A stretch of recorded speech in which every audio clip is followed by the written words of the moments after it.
کنز الامال کی حدیث سنیں. حضرت عائشہ صدیقہ رضی اللہ تعالیٰ عنہ حدیث کی راوی ہیں. کہتے میں بیٹھی تھی حضور کی بارگاہ میں.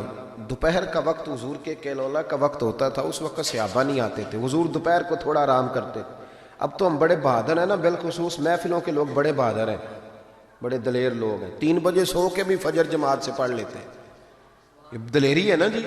حالانکہ بڑا مشکل ہوتا ہے 1-2 بجے سو کے سویرے فجر کی نماز، لیکن میں دلیر سمجھتا ہوں کہ جو بندہ 2 بجے سوئے پھر فجر پڑھ لے، یہ اس کی دلیری ہے. یا پھر شب زندہ دار ہوتے ہوں گے، ساری رات جاگتے ہوں گے، یہی ہو سکتا ہے. نبی کریم علیہ السلام عشاء کے بعد سو جاتے تھے اور پسند کرتے تھے عشاء کے بعد سونا. فجر میں حضور تہجد کے وقت بیدار ہوتے تھے، اور تہجد پڑھنا حضور کی دائمہ اور متواترہ سنت ہے. دعا کرو میلاد کی محفلوں میں تہجد کے فضائل بھی بیان ہونے شروع ہو جائیں. آمین تو کہہ دو. یہ بھی نبی پاک کی سنت ہے. مٹھائی کھانا صرف حضور کی سنت نہیں، تہجد کی نماز دائمہ متواترہ سنت ہے نبی پاک علیہ السلام، ہمیشہ پڑھی نبی کریم نے. تو صبح جلدی اٹھ جاتے تھے. اب نیند کی وہ جو کمی انسانی طبیعت میں رہ جاتی ہے، اس کے لیے امت کے لیے اسوہ چھوڑنے کے لیے حضور دوپہر کو آرام کرتے تھے. حضرت عائشہ صدیقہ رضی اللہ تعالیٰ عنہ فرماتے ہیں اس وقت بالعموم صحابہ نہیں ملنے آیا کرتے. سمجھ آ رہی ہے میری باتوں کی؟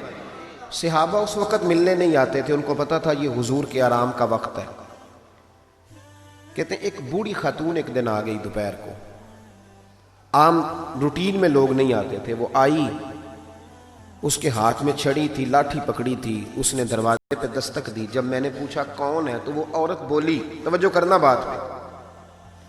حضور آرام کر رہے تھے. کہتے ہیں وہ عورت جب بولی نا، اللہ کے محبوب چارپائی پہ اٹھ کے بیٹھ گئے. اس کی آواز کانوں سے ٹکرائی، حضور اٹھ کے بیٹھ گئے. دروازہ کھولا، وہ خاتون اندر آئی تو بڑی دنیا آتی تھی، پر جس انداز میں نبی پاک نے اس کا استقبال کیا ایسا کم ہوتا تھا. حضور کھڑے ہو گئے، پھر محبوب پاک نے بٹھایا. پھر حضور علیہ السلام کی میں آنکھوں کا حسن اور روشنی دیکھ کے اندازہ کر رہی تھی کہ اس کے آنے سے حضور بڑے ہی زیادہ خوش ہیں. نبی پاک بڑے خوش ہیں. اللہ کے محبوب نے کھجوریں دیں، سرکہ دیا. دیر تک حضور ان کی باتیں سنتے رہے. حضرت عائشہ صدیقہ کہتی ہے محب ہو کے محبوب نے، کنز الامال میں حدیث موجود ہے، محب ہو کے محبوب نے باتیں سنی، تسلی سے باتیں سنی، خوش ہو کے سنی. 2 قسم کے مہمان آتے ہیں نا. ایک مہمان فون کرتا ہے تو بندہ کہتا ہے میں کوئی نہیں، گھر پھر کبھی آنا.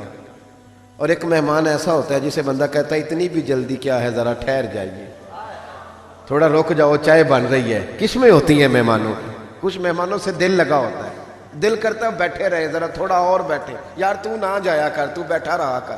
ہوتے ہیں کچھ لوگ. دیر تک نبی کریم علیہ السلام نے بات سنی. اور کیا بات ہے، جناب عائشہ صدیقہ کہتی ہیں دل حضور کا لگا. میں نے دیکھا تو میں بڑی مطمئن تھی.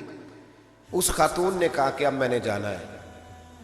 لگ رہا تھا کہ حضور چاہتے ہیں ابھی رکے، لیکن اس نے جب کہا نہ جانا ہے تو حضور نے فرمایا ٹھیک ہے. جب وہ جانے لگی تو حضور نے تحائف جمع کیے اور جناب بلال حبشی کو فرمایا ان کے ساتھ جاؤ اور چھوڑ کے آؤ. جناب عائشہ صدیقہ رضی اللہ تعالیٰ عنہ فرماتی ہیں پھر وہ دیکھیں حضور عزت کس طرح دیتے ہیں.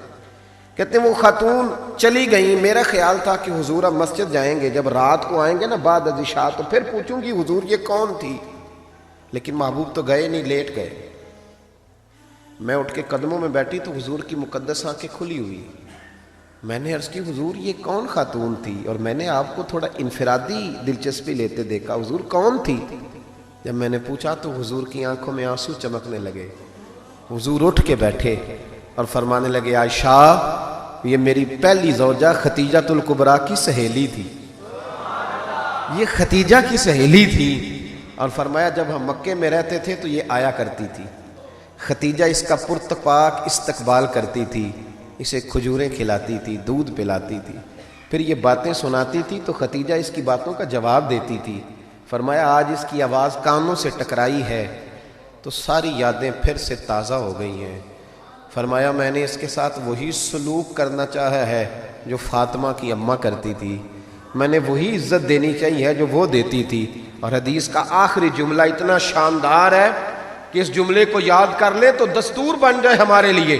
محبوب نے فرمایا عائشہ حسن العہد من الایمان، تعلق اچھے طریقے سے نبھانا یہ بھی ایمان کا حصہ ہے.